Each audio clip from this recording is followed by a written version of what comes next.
ಸಂಪುಟ ಎಕ್ಸ್ಪಾನ್ಷನ್ ಆಗ್ತಕ್ಕಂಥದ್ದು ಅಥವಾ ನೀವೇನು ರೀಶಫಲ್ ಆಗ್ತಕ್ಕಂಥ ಏನು ಹೇಳ್ತಿದ್ದಾರೆ ಅದು ನನಗೆ ಮಾಹಿತಿ ಇಲ್ಲ. ಅದು ಮಾಡಿದ್ರು ಹೈಕಮಾಂಡು ಮುಖ್ಯಮಂತ್ರಿಯರು ಉಪಮುಖ್ಯಮಂತ್ರಿ ಸೇರಿ ಮಾಡ್ತಾರೆ. ಕರೆದಿದ್ದಾರೆ ಎಲ್ಲರಿಗೂ ಮೋಸ್ಟ್ಲಿ ಅದು ಅಜೆಂಡಾದಲ್ಲಿ ಏನಿರುತ್ತೆ ಅಷ್ಟೇ ಮಾತುಕತೆ ಆಗುತ್ತೆ.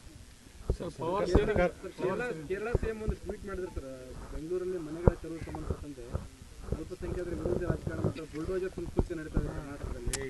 ಈಗ ಅವ್ರಿಗೆ ಎಲೆಕ್ಷನ್ ಬಂದಿದೆ ಅಲ್ಲ, ಅದಕ್ಕೆ ಹಂಗೆ ಹೇಳ್ತಾರೆ ಅವರು. ಸೊ ಕಾಂಗ್ರೆಸ್ಸಿನ ಇತಿಹಾಸ ಇದೆ. ಕಾಂಗ್ರೆಸ್ಸು ಯಾರಿಗೆ ಅಪೋಸ್ಮೆಂಟ್ ಆಗಿರಲಿ ಅಥವಾ ಯಾರು ವಿರೋಧವಾಗಿ ಮಾಡ್ತಕ್ಕಂಥದ್ದಲ್ಲ. ಕಾಂಗ್ರೆಸ್ಸಿನ ಇತಿಹಾಸ ಇಡೀ ದೇಶದ ಇತಿಹಾಸ ನಿಮಗೆ ಗೊತ್ತಿದೆ.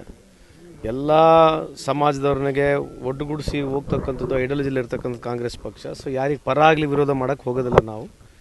ಅವ್ರಿಗೆ ಈಗ ಎಲೆಕ್ಷನ್ ಹತ್ರ ಬಂದೈತೆ, ಅದಕ್ಕೆ ಮುಖ್ಯಮಂತ್ರಿ ಆ ರೀತಿ ಮಾತನಾಡ್ತಾರೆ.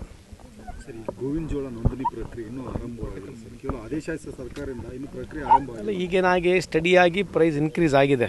ಸೊ ಡಿಮಾಂಡು ಸ್ವಲ್ಪ ಮಟ್ಟಿಗೆ ಕಮ್ಮಿ ಆಗಿದೆ, ಭಾಳ ಆಗಿದೆ ಅಂತಿಲ್ಲ. ಬಟ್ ನಮ್ಮದು ಬೈಯಿಂಗ್ ಎಲ್ಲ ಥ್ರೂಔಟ್ ಸ್ಟೇಟ್ ಬೇರೆ ಬೇರೆ ಡಿಸ್ಟಿಕ್ನಲ್ಲಿ ಸ್ವಲ್ಪ ಬೈಯಿಂಗ್ ಜಾಸ್ತಿ ಆಗಿರೋದ್ರಿಂದ ಸ್ವಲ್ಪ ಪ್ರೆಷರ್ ಕಮ್ಮಿ ಇದೆ. ಸೊ ಡಿಮಾಂಡ್ ಬೇಸ್ಡು ನಾವು ವಿಶೇಷವಾಗಿ ಕೋನ್ ರೆಡ್ಡಿ ಸಾಹೇಬರು, ಸಂಬಂಧಪಟ್ಟಂಥ ಎಲ್ಲ ಶಾಸಕರು, ಮುಖ್ಯಮಂತ್ರಿಯವ್ರಿಗೆ ಅಸೆಂಬ್ಲಿಯಲ್ಲಿ ಕೂಡ ಕಂಡಿದ್ದೀವಿ, ಸೆಕ್ರೆಟರಿ ಕೂಡ ಮಾತನಾಡಿದ್ದೀವಿ. ಕೋಟಾ ಇನ್ಕ್ರೀಸ್ ಮಾಡ್ತಾರೆ. ಮಂಡೇ ಮೀಟಿಂಗ್ ಕರೆದಾಗ ರಾಜ್ಯ ಸರ್ಕಾರ ಅಭದ್ರತೆ ಮಾಡಲಿಕ್ಕೆ ಹುನ್ನಾರ ಮಾಡ್ತಾ ಇದ್ದಾರೆ. ಕೆಲವು ಶಾಸಕರ ಜೊತೆ ಮಾತುಕತೆ ನಡೆಸಿದ್ದಾರೆ. ಯಾರು ಆರ್ ಅಶೋಕ್, ವಿಜಯೇಂದ್ರ ಏನು ಮಾಡ್ತಾರಂತ ಸರ್ಕಾರದ ವಿರುದ್ಧ ಪಿತೂರಿ ಮಾಡಲಿಕ್ಕೆ ಮುಂದಾಗಿದ್ದಾರೆ. ಯಾರು? ವಿಜಯೇಂದ್ರ ಮತ್ತು ಅಶೋಕ್ ಅವರು. ಅಲ್ಲಿ ಯಾರು ಮಾಡ್ತಾರಂತ ಪಿತೂರಿ? ಇವರೇ ರಾಜ್ಯ ಸರ್ಕಾರ ವಿರುದ್ಧ ಅಭದ್ರತೆ ಮಾಡಲಿಕ್ಕೆ, ರಾಜ್ಯ ಸರ್ಕಾರವನ್ನು ಅಭದ್ರತೆ ಮಾಡಲಿಕ್ಕೆ ಮುಂದಾಗಿದ್ದಾರೆ, ಪ್ಲಾನ್ ಮಾಡ್ತಿದ್ದಾರೆ. ಯಾರು? ವಿಜಯೇಂದ್ರ ಮತ್ತು ಆರ್ ಅಶೋಕ್ ಸರ್, ಬಿಜೆಪಿ ಅವರು. ಅವ್ರು ಮಾಡ್ತಾರಂತ? ಹೆಂಗೆ ಮಾಡ್ತಾರಂತ? ಈಗ ಪವರ್ ಶೇರಿಂಗ್ ಇಶ್ಯೂ ನಡೀತಿದೆ, ಈ ಇಶ್ಯೂನ ಎನ್ಕೇಜ್ ಮಾಡ್ಕೊಳ್ತಾ ಇದ್ದಾರೆ ಅಂತ ಎನ್ಕೇಜ್ ಮಾಡ್ಕೊಳ್ತಾ ಇದ್ದಾರೆ. ಮಾಡಲಿ ಫುಲ್ ಪವರ್ ಹಾಕಿ ಮಾಡೋಕ್ಕೆ ಕೇಳಿ, ಏನು ತೊಂದರೆ ಇಲ್ಲ, ಅದಕ್ಕೇನು ತೊಂದರೆ. ಮಾಡಲಿ ಅಲ್ಲ, ಒಳ್ಳೇದಲ್ಲ ಅವ್ರು ಮಾಡಲಿ. ಮ್ಯಾಂಡೇಟ್ ನಮಗೆ ಸಿಕ್ಕಿದೆ, ಅವ್ರಿಗೆ ಸಿಕ್ಕಿದೆ ಮ್ಯಾಂಡೇಟು, ನಮಗೆ ಸಿಕ್ಕಿದೆ ಮ್ಯಾಂಡೇಟು. ಸೊ ಮ್ಯಾಂಡೇಟ್ ಸಿಕ್ಕಿರ್ತಕ್ಕಂಥದ್ದು ಅವ್ರು ಹೆಂಗೆ ಅಭದ್ರಗೊಳಿಸ್ತಾರೆ ನನಗೆ ಗೊತ್ತಿಲ್ಲ. ಇದರಿಂದ ಅಭದ್ರತೆ ಆಗ್ತಾ ಇದೆ. ಏನು ಅಭದ್ರ? ಅಲ್ಲ, ನೀವು ಏನು ಮಾತನಾಡಿದ್ರು ಆ ವಿಷಯದಲ್ಲಿ ನಾವು ಮಾತನಾಡೋಕ್ಕೆ ಹೋಗಲ್ಲ. ಅದು ಮುಗಿದ ಅಧ್ಯಾಯ ಇದೆ. ಮಾನ್ಯ ಮುಖ್ಯಮಂತ್ರಿಯವ್ರು ಹೇಳ್ಬಿಟ್ಟಿದ್ದಾರೆ.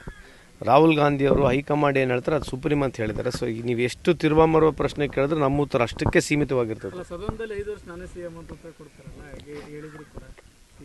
ಯಾಕೆ ಸಿ ಎಂ ಕೊಡಬಾರ್ದಂತ ಇದು ಉತ್ತರ? ಹಂಗೆ ಪ್ರತಿಪಕ್ಷದವ್ರು ಕೇಳಿದಾಗ ಅವರಿಗೂ ಪ್ರತಿಕ್ರಿಯೆಯಾಗಿ ಮುಖ್ಯಮಂತ್ರಿ ಉತ್ತರ ಕೊಟ್ಟಿದ್ದಾರೆ. ಮತ್ತು ಇವರು ಪ್ರತಿಪಕ್ಷದವ್ರು ಕೇಳ್ತಾರೆ. ಈಗ ಸಹಜವಾಗಿ ರಾಜಕಾರಣದಲ್ಲಿ ಒಂದು 2-3 ಸಲ ಕೇಳ್ಬೋದು. ಪ್ರತಿಯೊಬ್ಬರು ಎದಾಳೋದು ಅದನ್ನೇ ಕೇಳೋದು, ಎದ್ನಾಳೋದು ಅದನ್ನೇ ಕೇಳೋದು. ಅದಕ್ಕೆ ಸಮರ್ಪಕವಾಗಿ ಮುಖ್ಯಮಂತ್ರಿ ಒಂದು ಉತ್ತರ ಕೊಟ್ಟಿದ್ದಾರೆ. ಸರ್, ಮುಖ್ಯಮಂತ್ರಿ ಸದನ ಕೊಟ್ಟಿದ್ದಾರೆ. ಇನ್ನೊಂದು ಡಿ ಕೆ ಶಿವಕುಮಾರ್, ನನಗೂ ಸಿದ್ದರಾಮಯ್ಯ ಅಷ್ಟೇ ಗೊತ್ತಿದೆ ವಿಷಯ, ಹೈಕಮಾಂಡ್ ಗೊತ್ತಿಲ್ಲ ಅಂತ ಹೇಳ್ತಾರೆ. ನೀನು ಎಷ್ಟು ಕೇಳಿದ್ರು ಅಷ್ಟೇ ನಾನು ಉತ್ತರ ಇರ್ತದೆ. ನೀವು ಯಾಕೆ ತಿರುವ ಒಂದೇ ಲೈನ್ ಅದು. ನಿರ್ಭೀತ, ನಿಷ್ಪಕ್ಷಪಾತ, ವಿಶ್ವಾಸಾರ್ಹ ಸುದ್ದಿಗಳಿಗೆ ಮತ್ತೊಂದು ಹೆಸರಾಗಿರೋ ನ್ಯೂಸ್ 18 ಕನ್ನಡ ಈಗ ಆಪ್ನಲ್ಲೂ ಲಭ್ಯ ಇದೆ. ದಯವಿಟ್ಟು ಇಲ್ಲಿರೋ QR ಕೋಡ್ ಅನ್ನು ಸ್ಕ್ಯಾನ್ ಮಾಡಿಕೊಂಡು ಆಪ್ ಡೌನ್ಲೋಡ್ ಮಾಡೋದಕ್ಕೆ ಮರಿಬೇಡಿ. ನಿಮ್ಮ ಬೆಂಬಲ ಹೀಗೆ ಸದಾ ನಮ್ಮೊಂದಿಗಿರಲಿ. ಧನ್ಯವಾದ.